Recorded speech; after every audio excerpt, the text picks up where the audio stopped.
The story of Enki and Ninhursag is a bit long, so we're just gonna summarize the essence of it here. Basically, in the story, there is a paradise land called Dilmun. The story begins with what you might call not safe for work content. So I'm just gonna gloss over that for now and say that eventually, Enki eats 8 unique plants in this sacred paradise land.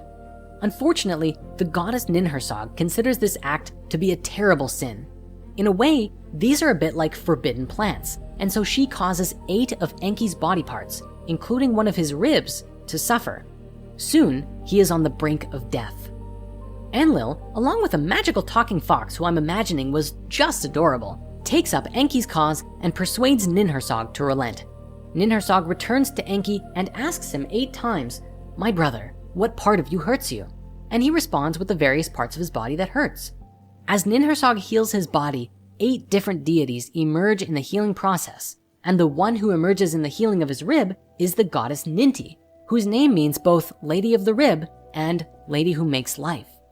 As you can tell, there are tremendous parallels to this story of Eve being created from Adam's rib in Genesis 2, as this is its likely origin.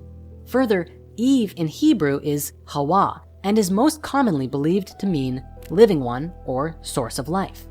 What I find especially interesting about this is that in the Sumerian story, the characters on who Adam and Eve are based on are both deities.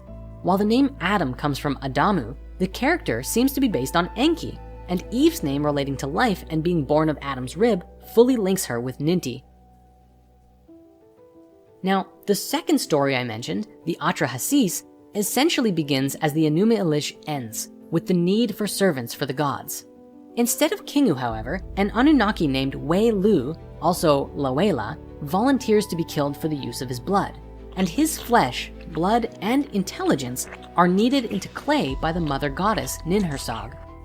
With this mixture, she creates 7 male and 7 female human beings all at the same time.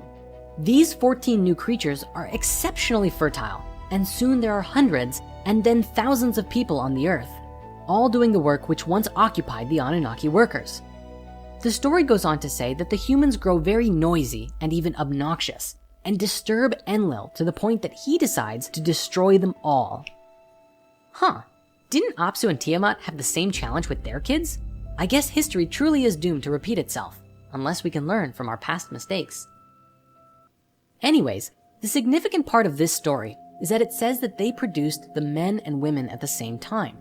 It's important to note this because for thousands of years we've been taught by the religious institutions of the world that the man came first, and that seems to pervade through our patriarchal society in a rather uncomfortable way. I hope that today, as we become more aware of these older stories, we might come to have a deeper understanding within us that we truly are all equal, and the patriarchy can fade away into a society that respects and honors all sexes equally.